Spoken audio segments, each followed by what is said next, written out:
Welcome, everyone. My name is Danielle Desir. I'm the founder of WOC Podcasters. And today I'm going to be sharing with you how to utilize podcast badges.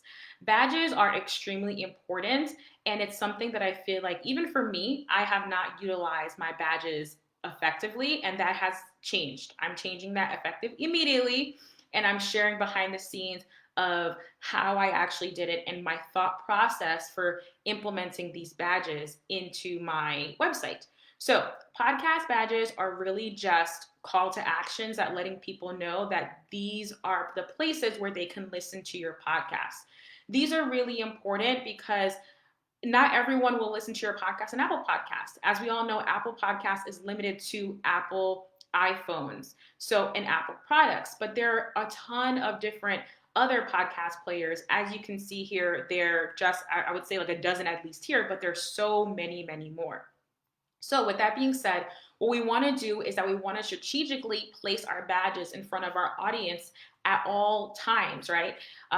One of the things that I'm really, really passionate about is like I don't like to shout out in the rooftop of the mountaintop about my podcast, but I can utilize my website to do that for me, right? So I can be working strategically without necessarily getting burnt out or tired from promotion. So podcast badges, the player badges can be really helpful to do that.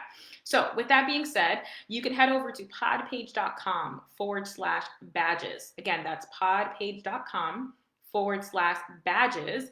And what you can do is you can download this badge set. It's free. All you have to do is submit your email address and your name. You get on their email list and you get this beautiful set of like over a dozen badges that you can go ahead and plug and play, moving forward. So this is what I did. I downloaded the player badges and they're all already the same size. So you don't have to like figure out like, oh, what dimension is this? What pixel, all that, none of that. So it's super easy. You download it in either a PNG file or a SVG file. Now, with that being said, once you've downloaded your podcast badges, now it's time for us to get to work. So I'm going to show you an example of my podcast show notes and where I'm actually putting these badges, okay?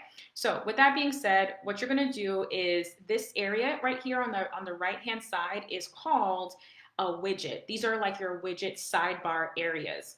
So this is actually a great place for you to have all your call to actions because this is going to be on every single sidebar of your blog post of your website. So I should preface this by saying that this tutorial is if you have a website.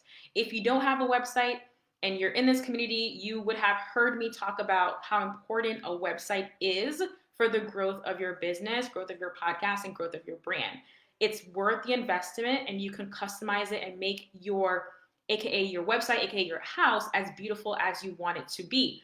I love having a website. I mean, I'm a blogger first and then I'm a podcaster. So this was all like, transferable skills. But if you don't have a website, please, please, please invest in getting a website to really personalize your brand.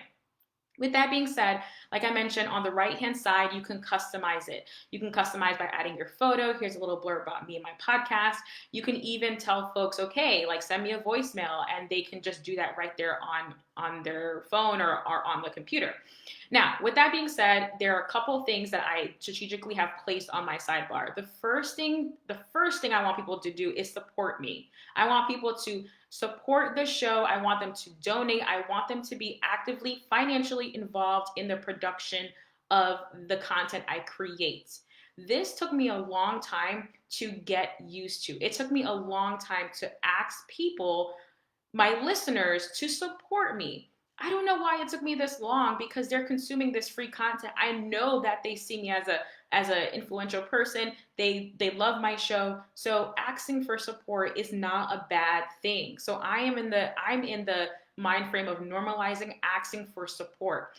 And two ways that folks can support the podcast and support me as a content creator is either by buying me a coffee or they can donate via PayPal. Okay, so if you're not aware with Buy Me a Coffee, I'll show you what it is just very briefly. So Buy Me a Coffee is a donation platform. So pretty much where your supporters can financially donate or support you either on a one-off basis or on a continuous recurring basis. With that being said, there are lots of different types of platforms like this. A lot of people know Patreon. Buy Me a Coffee is up and coming, as well as coffee.com, I believe. It's with a K though. So there are lots of different donation platforms that you can sign up for. So I will make sure to leave a link below if you want to take a look at Buy Me a Coffee. And yeah, I really do like it. The one thing I would say about it is that their fees are a little steep. I'm not going to lie, but I do like just the way that I'm able to interact with my people, the way I'm able to post. And it even allows you to create recurring payments where people can join your membership. Okay, so these are some of my posts that I had. Okay, so with that being said, what I did is that I put a widget here, and I'm saying, okay, they could support me by buying me a widget. You can also have PayPal or Stripe or whatever the case may be. One of the things that I really like about PayPal is that, yes, they have a donation section, but they also have a PayPal dot, whoops, that's not what I wanted to show you. Let me try again. Let me try and find something. Hold on, let me see. PayPal, oops, PayPal.me. Yes. Okay. So if you go to paypal.me, they made it really, really simple where you can literally create your paypal.me link. Okay. And again, it's paypal.me, paypal.com/paypal.me.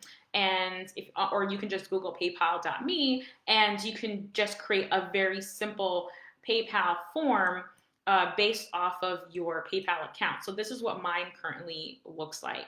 And I like that you can customize this too. So it's super easy, and then people can donate as, very quickly without necessarily having to be super complicated or complex. So I recommend if you do want to go the PayPal route, you can do paypal.me, and this is a form that you can create in literally 2 seconds, and you can add it as a widget on your website. Okay? All right, so that's the support section. I think that's important if you're looking to, have your supporters or anyone who just hops on your website who finds value, wants to support you, that could be a section that you can include on your widget page. Now, going back to the badges. Now, these are where I have included all of the badges that I had. I would say that I wouldn't say it's super time consuming, but I would say give it at least an hour so you can not only upload your badges to your website, but also link back to all of the places. So I was able to go ahead and I linked, I uploaded all these badges to my widget area. And the great thing is that it's awesome because it lets your audience know, like, hey, like, you can listen to me in all these different places. Or maybe they listen to you on one place and they're like, oh, I didn't know that she's on Spreaker. I didn't know she's on Podcast Addict. Let me go and listen to her there. So it's your job as a content creator to make it easy for your folks to find you and follow you. So why not having your badges on your website could be a really great and fantastic place. So all I did now is I can just anyone can just go on my website. They can click on Google Podcasts on the badge, and boom, it takes them to my Google Podcast Pandora, and it takes you to the Pandora link. So again, it makes it super easy. It lets your audience know exactly where they can find you and all of the places that they can find you. Okay, even YouTube. They even had a YouTube banner. So long story short, that is the behind the scenes of how and why I'm doing this. And I think that this will be really helpful for those who are looking to add more visibility to their websites and let people know all the places where they can listen to.